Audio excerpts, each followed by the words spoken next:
Watch the same man walk into the same dealership 6 times. Same handshake. Same jacket. Same car in the corner of his eye, a clean $30,000 sedan he's had his heart set on for months. Same 4 words at the counter, "I'd like to finance." And 6 times before he finishes that sentence, a decision has already been made about him, in a back office he never sees, on a screen he's not allowed to read. Because the salesman on the floor isn't the one who prices you. The floor is where they smile. The real number happens later, in a small room with a second desk, where a finance manager pulls a single 3-digit figure and the whole deal quietly rearranges itself around it. Your credit score walks into that room 3 steps ahead of you. It sits down. It signs the shape of the paperwork. And only then are you invited in to hold the pen. Same man. Same car. 6 scores. Watch the exact same $30,000 sedan cost 6 completely different amounts, not because the car changed, but because a number on a screen decided how much they could safely charge the person attached to it. And here's the part nobody says out loud on the showroom floor. The lower your number, the more they can make off you, and the warmer they are while they do it. This is how car dealers see you at every credit score. Let's read the screen. The first number is 500, deep subprime, the bottom of the screen. And to the finance office, a 500 is not a problem. A 500 is the most profitable customer who will walk in all week. Here's the ugly math of the bottom. The people with the worst options generate the fattest margins. He can't shop the rate, no one else will approve him, and everyone in that room knows it. So the rate is whatever they decide it is. 20%, sometimes more. He came in to buy a $30,000 car. Watch what that car actually costs him now. 20% over 5 years, and the sticker quietly becomes $46,000, $47,000 by the time the last payment clears. $16,000 of interest stacked on top for the crime of a low number, and they'll be kind about it. That's the part that stings. The finance manager will smile, call him by his first name, say, "Let's see what we can do for you," and slide a payment across the desk that looks almost survivable because they've stretched the loan out long and buried the rate where he can't feel it. He doesn't feel 20%. He feels a monthly payment, and the monthly payment is the magician's other hand. This is the loneliest seat in the building because he thinks he's being helped. He's being harvested. Not out of cruelty, out of arithmetic. The number said no leverage, and the room did exactly what the number told it to do. And it gets quieter and worse than a bad rate. At the very bottom, they'll steer him toward the lot with the payment tracking box wired under the dash, the one that can shut the car off from an office if he's 3 days late. That is what a 500 buys, not just an expensive car, but a car that can be taken back at the push of a button. The lower the number, the more control they get to keep over the person attached to it. The first job at the bottom is not to find a nicer dealer. There are no nicer dealers when the screen says 500. The first job is to fix the number before you ever walk through the door, because at 500, the door is a trap with a bow on it. 580, still subprime, but now there's a pulse. At 580, a second lender might actually bid on him. That's the whole difference. He goes from no options to barely 2, and even that small sliver of competition pulls the rate down a little. Not to fair, just to less brutal.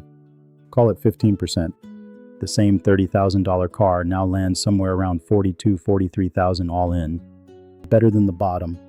Still a small fortune handed to a bank for nothing but a number. And the finance office plays a different game at 580. They can smell that he knows he's close to the line, and they use it. They dangle approval like a gift. I had to really fight to get you this rate, when the truth is the rate was set by a formula the second his score loaded. This is where the costume trap sneaks in too. 580 is right where people try to look their way up the ladder. They take the bigger car, the longer term, the add-ons the finance office pushes, because the monthly payment works. And every one of those choices pins the number to the floor for another year. The move at 580 is the unglamorous one. Take less car than they'll approve you for, keep the term short even though it stings, and put every spare dollar into dragging the number up. Because 580 isn't a verdict. It's an on-ramp, and the exit is a higher score, not a bigger car. 640, the first honest turn in the whole climb. At 640, the temperature of the room changes just slightly. He stops being prey and becomes a maybe, a person the dealership will actually deal with on something close to normal terms. The rate softens toward 11%. The same car now costs around $38,000 all in. Still not good, but the gap between him and the bottom is now thousands of real dollars, and he can feel the finance office stop circling. 640 is the score where you first stop being the product. Below this, the loan was the profit. Here, the car starts to be the point again, and the financing becomes closer to a service than a snare. But notice what earned that shift. Not charm. Not a better negotiation. Not a nicer tie. The exact same man, the exact same words, 140 points higher on a screen he never touched. The room didn't warm to him. It warmed to the number, and he happened to be standing behind it.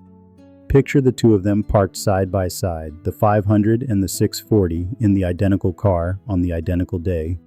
One of them will pay something like $9,000 more than the other over the life of the loan, and they will never meet, never compare, never know. The only difference between their two prices is a gap of 140 points that neither the paint nor the engine can see. The lesson of 640 is quiet and a little brutal. Everything you're tempted to fix on the showroom floor, the haggling, the walkout, the good cop, bad cop, moves the price a few $100s. The number moved at thousands before he opened his mouth. 680. Prime. He crosses the line most people never think about until they're standing on the wrong side of it. At 680, the finance office stops looking for reasons to charge him more and starts looking for reasons to keep him. The rate drops toward 7%. The same $30,000 car now settles around $35,000, $36,000 all in. The interest has quietly shrunk from a second car to a used motorcycle, and the whole posture of the deal flips. Below 680, he had to prove he was safe. Here, the screen assumes it, and it's on the lender to compete for him instead of the other way around. Multiple banks bid.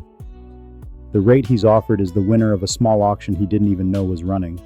That flip is worth more than the money, and the money is worth thousands.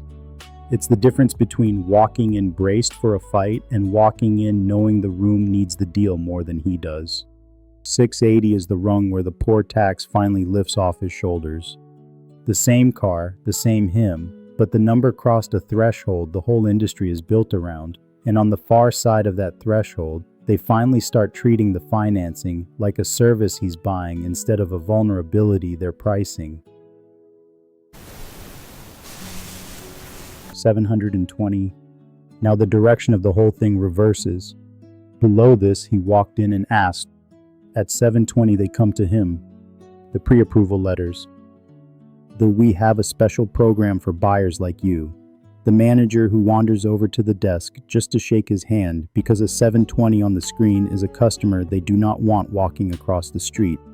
The rate slides toward 5%. The same car now costs around $33,000 all in, a few thousand in interest across 5 years, almost a rounding error next to what the same car cost the same man at the bottom. And the perks appear: the lower down payment, the 0% promotional offer he suddenly qualifies for, the little courtesies that feel like the dealership being generous, when really the dealership is just doing math out loud. This number is cheap to lend to, so we'll compete on price to win it. Here's the trap of 720, and it's a soft one. It feels so good to be courted that people spend the very margin the good score earned them. They let the warm treatment talk them into the bigger car, the second option, the upgrade, and hand back the exact thousands the number just saved them. The move at 720 is to take the low rate and the boring car and pocket the difference. Let them court the number. Keep your eyes on the total. 800. The top of the screen. And now something almost funny happens. At 800, the dealership can barely make money on his financing at all, and that is exactly why they chase him hardest. The 0% offers are real. The rate, when there is one, rounds down toward 3 or 4%. The same $30,000 car costs him about $32,000 all in, and in a good promotional month, almost exactly $30,000. The same car the 500 paid $47,000 for. Sit with that. Same man, same jacket, Same handshake. Same car in the corner of his eye. The only thing that changed across all 6 visits was a number on a screen in a back room, and it moved the price of that identical car by $15,000. But now the real secret of the whole climb, the thing the finance office never says. The 800 didn't get chased because he's a better person than the 500. He gets chased because his number proves he'll pay them back with almost no risk, which means he's the one customer they can barely profit from. The warmth at the top isn't respect, it's surrender.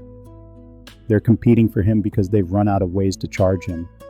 And here's what that means for the man at the bottom. The treatment was never the prize. The number was. The 800 isn't winning because they roll out the carpet. He's winning because the carpet is cheap. He stopped paying the tax that the low number quietly charges on everything for years in every room, not just this one. So walk back down the screen with me one time.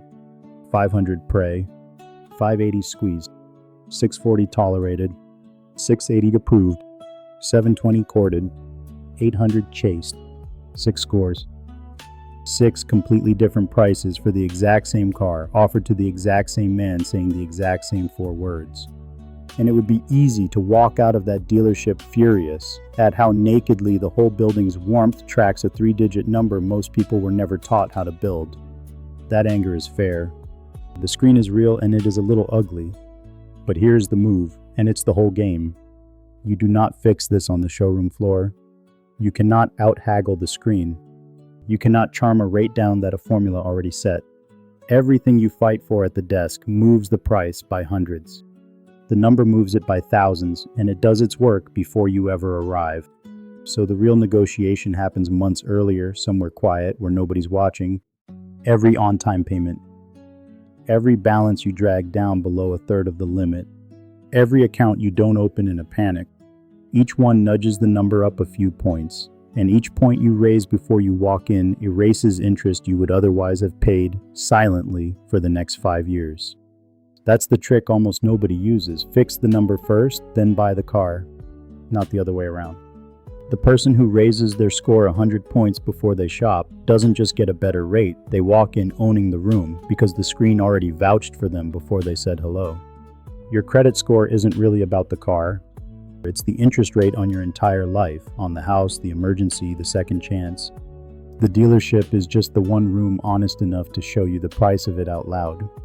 So start where you are, on whatever rung the number puts you today, and do the one boring thing on repeat. Pay it back, keep it low, give it time. Raise the number in the quiet, and let the loud rooms rearrange themselves around it later. Read the screen before it reads you. Count it quietly,